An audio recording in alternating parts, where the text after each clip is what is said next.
स्तर पे कर्जा होगा, चाहे वो मेरे अपनी संपत्तियां होंगी, चाहे मेरे अपने कनेक्शन से बने होंगे, चाहे जैसे होगा, लेकिन ये पहला फेज तकरीबन 2 से 3 महीने में 50 करोड़ से ऊपर की लायबिलिटी जो आप कस्टमर खत्म की जाएगी, वो शाइन परिवार अपनी हजारों करोड़ रुपए कंपनी की इज्जत को बचाने के लिए खर्च कर रहा है।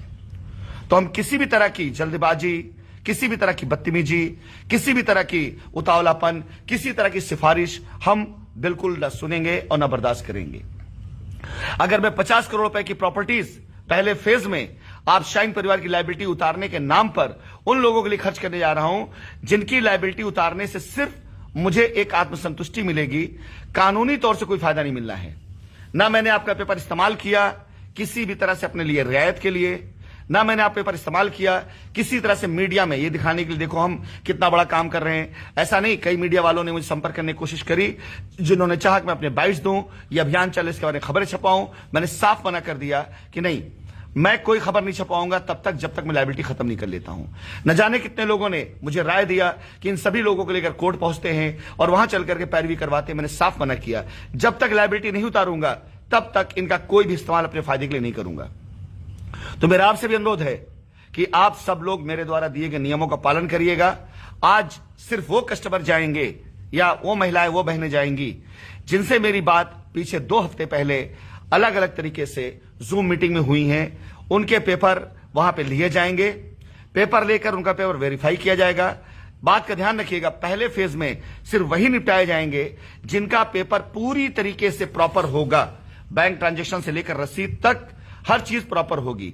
और पहले फेज में आप लोगों में उनकी लायबिलिटी निपटाई जाएगी जो जमीन लेने के लिए तैयार हैं, और जमीन की लेनदारी पर आपको 1 रुपए जमीन के नाम पर नहीं देना है। आपके जो भी खर्चे हैं, स्टैंप ड्यूटी खर्चे हैं, वकीलों की फीस है, कोर्ट फीस है, एडमिन चार्ज है, लेकिन जमीन के नाम पर 1 रुपए आपसे नहीं लिया जाएगा। आप 1 रुपए मत दीजिए जमीन के नाम पर। जो भी पैसा आपको देना है वो सिर्फ आपके लीगल खर्चे हैं, जिसके एवज में आपकी जमीन आपके नाम पे ट्रांसफर हो जाएगी और अंत दाखिल खारिज तक। तो ध्यान रखिएगा कि आप सभी लोग, सिर्फ वही लोग जाएंगे आज कोर्ट पे जहां पर आप पेपर जमा हुआ है, जिनसे मेरी बातचीत हुई है। अगर उनके अलावा कोई और जाएगा तो 2 रास्ते हैं। एक रास्ता यह कि आप अपना पेपर वहां से वापस लीजिए, एग्जिट कर जाइए। हमें आपकी लायबिलिटी से कोई मतलब नहीं होगा, आपका पेपर आपको दे दिया जाएगा, आप एग्जिट कर जाएं।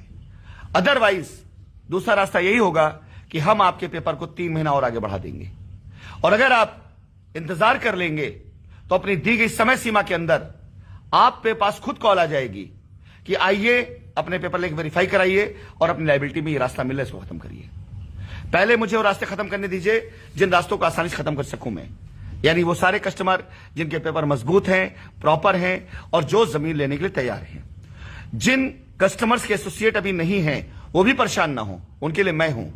अब की बार जब जूम मीटिंग आएगी तो मैं इस पर बहुत जोर देकर बात करूंगा कि आप कस्टमर कतई परेशान ना हो जिनकी लायबिलिटी उतारने के उनके एसोसिएट में संपर्क नहीं कर रहे हैं। मैं बता दूं, आपके एसोसिएट आप संपर्क इसलिए नहीं कर रहा है क्योंकि वो आपका पैसा खा के बैठ चुका है। उसे यकीन नहीं था कि कंपनी लौट कर आएगी, और कंपनी लौट के आ रही है तो किस मुंह से आपसे वो कहेगा अब कि कंपनी वापस आ रही है, ये पैसा दिला दें? क्योंकि जब आप कहेंगे चलो दिलाओ तो कंपनी में उसका पैसा, आपका पैसा निकलेगा नहीं। तो ऐसे कई एसोसिएट्स भी हैं, ऐसे कई लोग हैं जो अपने कस्टमर इसलिए छोड़ बैठे, लेकिन आप परेशान मत होइए, मैं आपके साथ बैठा हुआ हूं। आज का सेशन इतना ही। निवेदन करूंगा, इस वीडियो को गौर से देखिए, समझिए, आगे फॉरवर्ड करिए और दिए गए दिशा निर्देशों का पालन करिए। सिर्फ वो लोग जाएं जिन्होंने पेपर जमा किया है, जिनसे मेरी बातचीत हो चुकी है, और इसके अलावा कोई और नहीं जाएगा। इसके अलावा कोई और जाता है या लायबिलिटी के बारे में जाकर के बात करता है कि हमारा जल्दी करा दीजिए, तो 2 ही रास्ता है। जल्दी नहीं होगा, अपना पेपर लीजिए, बाहर जाइए। दूसरा रास्ता 3 महीने आगे बढ़ा दूंगा।